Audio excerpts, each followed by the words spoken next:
Okay, so welcome to the next section. In this section, we will create our very first project by using Directus, and you will see that how we can start, understanding the concepts of Directus, right?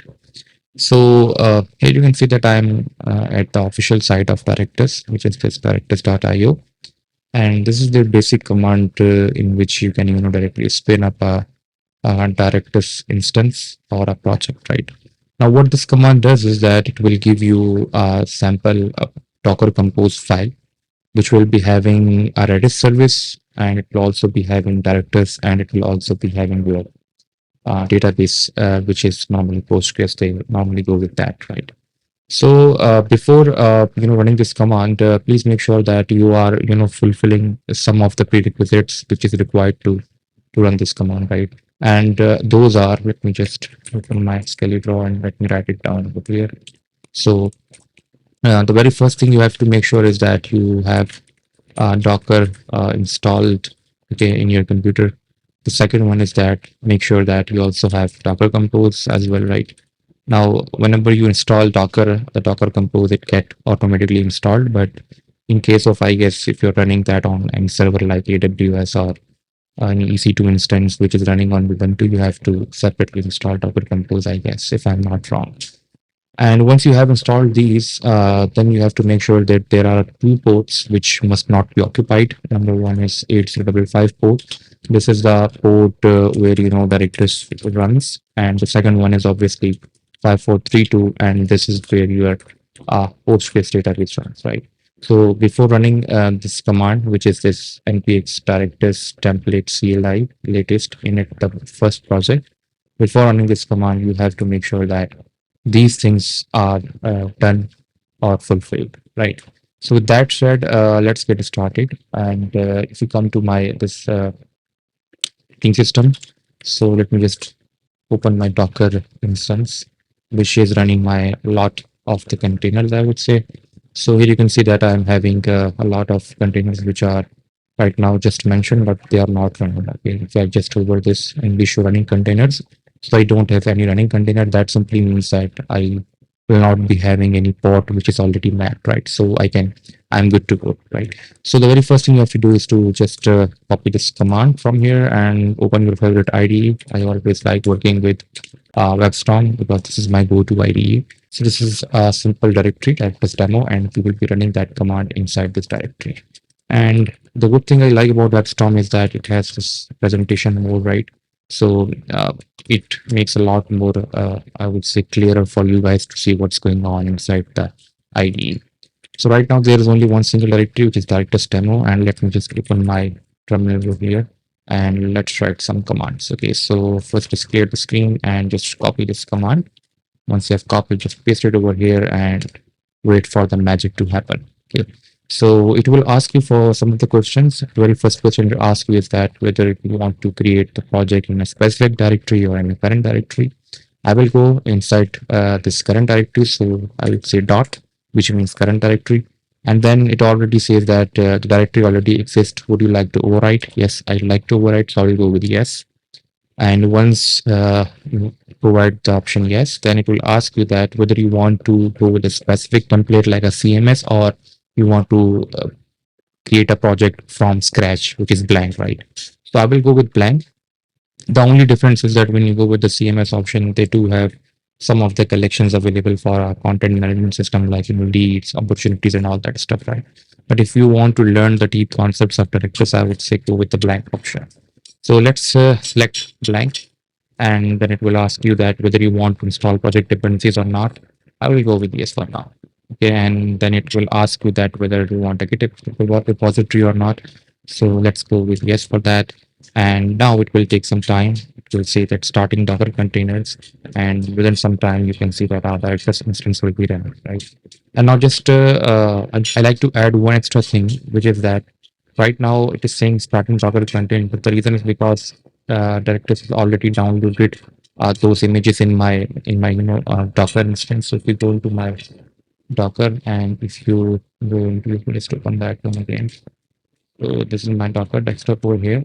And if you go into my images section, you can see that if you scroll down, you can see that the current version of Directus, this image was already existing, as well as this Postgres 13 master. This image was also was downloaded before, so that's why it did not took that much of a time. But if you guys will be running that command, it might take some time to download those images inside your operating system, and then it will spin up those containers. So here you can see that it is saying that your Docker containers are running, Directus is ready, and you can go and the next steps, you can go and click on this to access the Directus instance with this email and this password, right? So let me just go to this URL, which is localhost 8055, and here you can see that the Directus instance is running, which is on our default route. So let's give our uh, admin at the rate example.com, which was our email. And for password, let's go with this password over here. So let's copy this and paste it over here. And I'm having an extra space before, so let's clear that and sign in. Voila, you can see that we are inside our directors instance, right? So yeah, here you can play with directors. We will be creating a lot more tables, relations, and we will be studying nitty-gritty details of directors, which will help us a lot more in creating MVPs faster, right? So before ending this section, I would like to add some of the, I would say, customization which I like to do when I create a new instance, right? The very first thing you have to do is to come into the settings sections, right? And inside the settings, go to this appearance section, and here you can define some of the, I would say, customization for this director studio, right? You can change the project color, right? You can see that right now it's purple, but you can opt for a different color. So let me just see if there are any colors. So let's go with yellow for now and save it. What this will do is that it will change your primary color for the director data studio, right?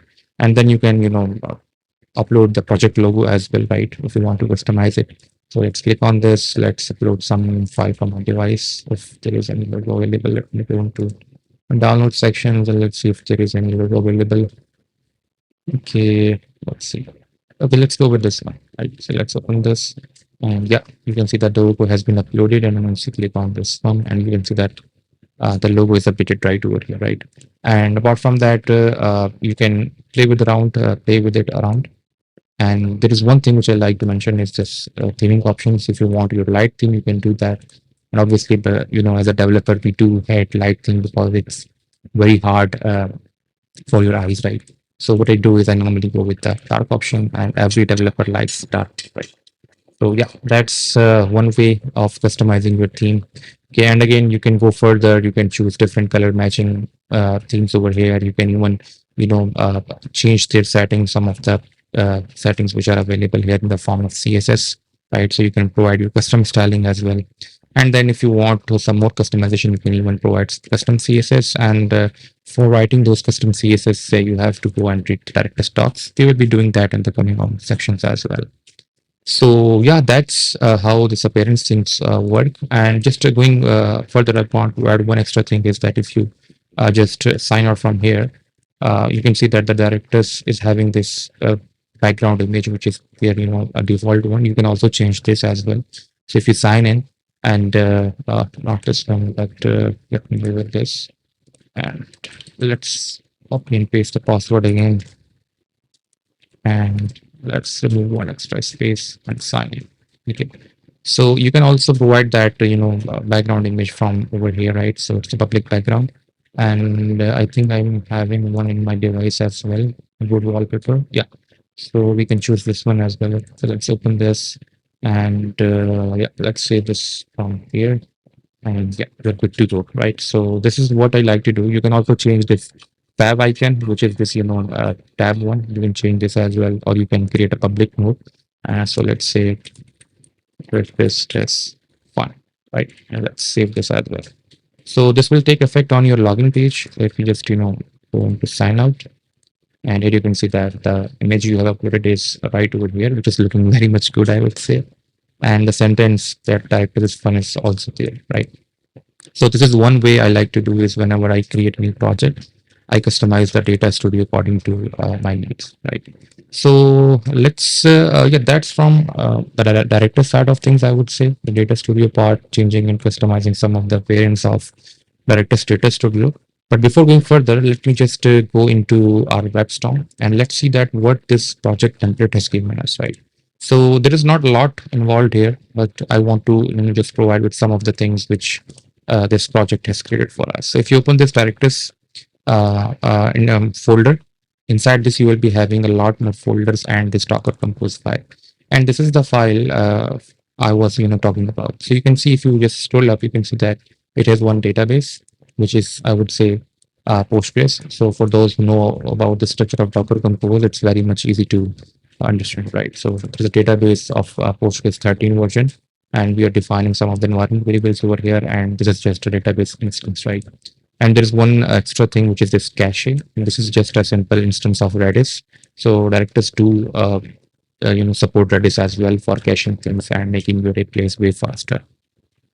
And again, but yeah, just to know you guys, just to tell you that this is an optional thing, not a required thing. So if I comment this thing out, it will still work, right?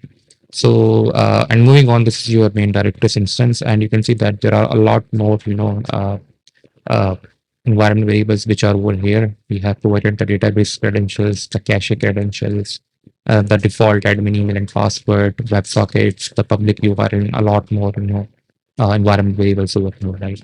And you can customize these according to your needs. For example, if you want to connect it with your SMTP server, so you're having these environment variables over here, you can do that as well, right? And you can also connect it with the any S3 storage bucket, right, as well. And for that, you have to just find the right I would say environment variables for that. So you can see that this is the page over here, which will provide you with all the environment variables by which you can customize your Directus instance. So you can see right now we are at journal, and these are all the environment variables which are related to journal. Then if you want to provide authentication and single sign-on, you can see those variables as well, right? If you want cache, this is all the environment variables related to cache, database, email, I would say.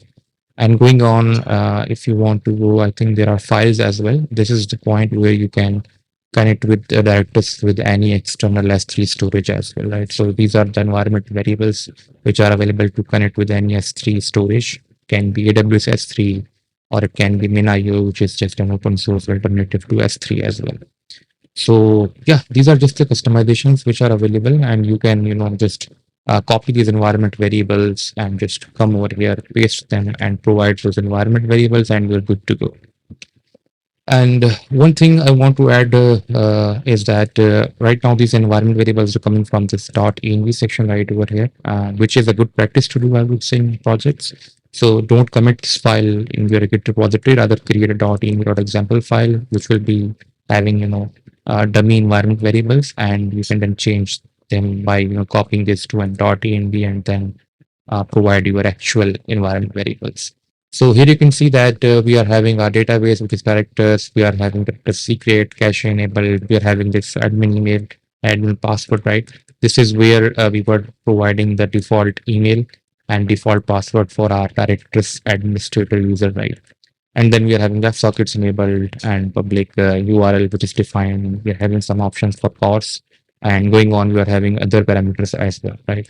So if you want, let's say something to connect it with your S3 storage or some different thing, you can come over here and just copy those environment variables, paste it over here in a .env file as well as in .env.example file, and then just map those environment variables in your this directors instance right over here, and you're good to go. And there is one thing I also want to add is that if you come to this directors service, you can see that there are two volumes which are being mounted inside this container as well, right? One is for uploads, and this is the point where all of your assets will go, right? Which are your file, images, and all those stuff, right? And if you come to this, you can see that inside this uploads, we are having all those images which we have currently uploaded to customize our directories, right? So this is our logo. This was our, I think this was another text file, and this was the image which we have uploaded, right? So these all assets are right now going inside this uploads folder, right? But if somehow you want them to be uploaded into any S3 bucket, you have to just provide those environment variables and you're good to go, I would say. So this is, I would say, just an introduction of how to set up the project in a simple and easy fashion. But I don't recommend this, I would say, setup for developers who already understand, I would say, full stack development. We will go in another approach by which we will be building directors right from the source file, right from the source code as well. We will download it and we will see and how we could, build all those TypeScript packages, and then we can run that project locally in a dev environment. And the good part for that approach is that once you understand how to build directors from source, you will be a lot more comfortable in understanding the source code of directors, and you can then contribute to directors if you really want to do that, right? So this is one way of initializing the project. And before going further, just one extra thing is that if you see that we're also having this one extensions folder, and this is the point where you could customize your, I would say, directors instance by writing some of the extensions, right? So there are extensions available by which you can write your own custom endpoints, and you can customize directors for your own business use case. And we will see that how we could benefit with this extensions folder and in the coming on sections as well, right? And apart from that, just one thing is that this data folder right over here is just I would say volume for our Postgres database, and this will be persisting all the data inside our Postgres by this volume. Okay, so this is that one as well, right? So yeah, I think we are good to go. In the coming on section, we will see that how we will build directors from pure source code, and we will see that how and what technologies are being used by directors, right? So see you in the next section.